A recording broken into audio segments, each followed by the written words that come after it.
Test basis for SSC Grade C exam. Ready? Start. The Office of the Election Commission of India came into existence in the 1950s, but it was in the year 1991 that the Parliament first framed the law in this regard. Article 324 of our Constitution states that the Election Commission will comprise the Chief Election Commissioner and such election commissioners as the President may decide. The Parliament had passed the Election Commission Act then, setting the salary of the CEC and ECs at the same level as the Supreme Court judge, but it did not provide for their appointment process. In March 2023, the Supreme Court declared that their appointment should not be done by the executive.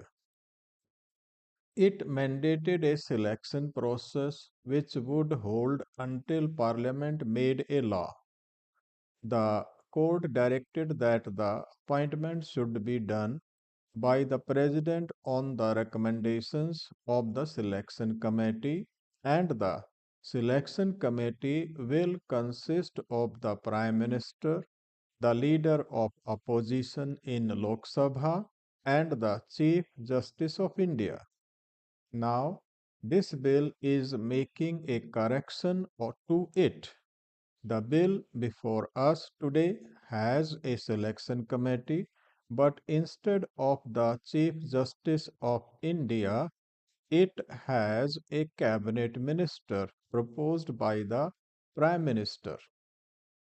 The critics say that the government has a majority which may undermine the independence of the Election Commission of India. I believe the Election Commission has to be independent of the executive. The appointments of CEC and ECs so far have been fair and politically neutral. Most of the CECs have dispensed justice with firmness. Today, our primary focus should not be on the presence or absence of the Chief Justice of India in the selection committee, but on ensuring the structural and operational independence of the Election Commission of India. For more than 70 years, the Election Commission has overseen and upheld the integrity of all national elections. It has kept the nation's democratic nature untarnished. I believe that is the right direction which the government has taken by keeping the CEC at par with the judges of the Supreme Court. Sir, India is the largest democracy in the world, and conducting fair elections is extremely important in a democracy. For fair elections and a vibrant democracy, it is necessary that election commissioners should be appointed in a fair manner. The bill deals with the procedure of appointment and service conditions of the Chief Election Commissioner and election commissioners. Under this bill, the selection committee will consist of the leader of the opposition in the Lok Sabha under the chairmanship of Honorable Prime Minister. With the help of this bill, the government is mandating the process of selection of the Chief Election Commissioner and election commissioners in a transparent and fair manner who are likely to hold fair elections in the future. Mr. Speaker, sir, I rise to speak in support of the Chief Election Commissioner and other election commissioners Appointment Conditions of Service and Term of Office Bill 2023. India is undergoing an era of reforms under the leadership of the Honorable Prime Minister. This bill is a strong and visionary step towards reforming the Indian electoral system. This will not only definitely change the Indian electoral system, but will also open avenues of new experiments.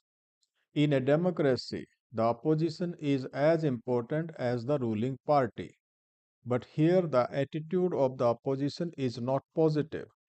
The government has included the leader of the opposition in the selection committee likely to be constituted for the appointment of the election commissioners.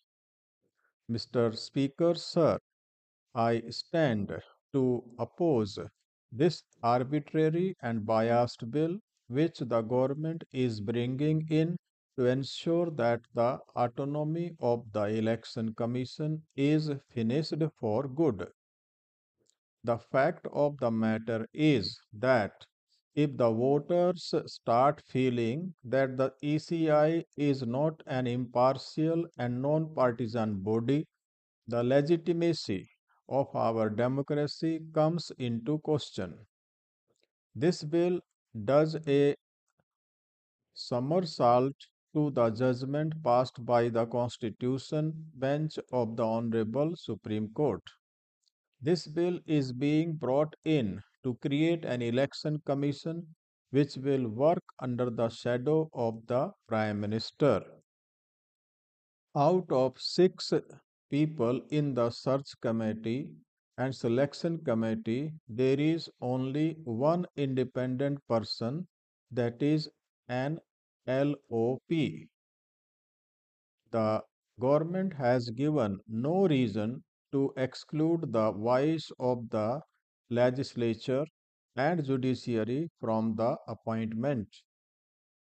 Having CJI in the committee will add legitimacy to the ECI in the eyes of the people. Clause 5 says that a CEC or an EC can only be someone who has served as secretary to the government of India.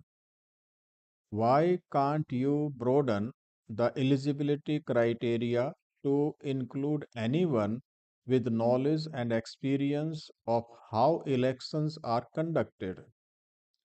Why should it not include scholars, civil society, and other persons? I now come to Clause 6. It provides that a search committee must be constituted under the chairmanship of the law minister. The law is unclear as to who will appoint this committee and who will appoint the other two persons. It is obviously a political process with no independent or impartial voice to recommend names. I suggest that the Standing Committee on Law and Justice should participate in the process.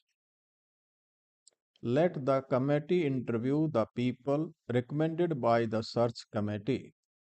Let there be a democratic process so that the appointees are filtered. Now, look at Clause 16. It provides blanket immunity to EC and CEC from any proceedings or any act done in the course of discharging duties. In the interest of purity and freedom of elections to the legislative bodies, they should be free from any kind of interference from the executive of the day.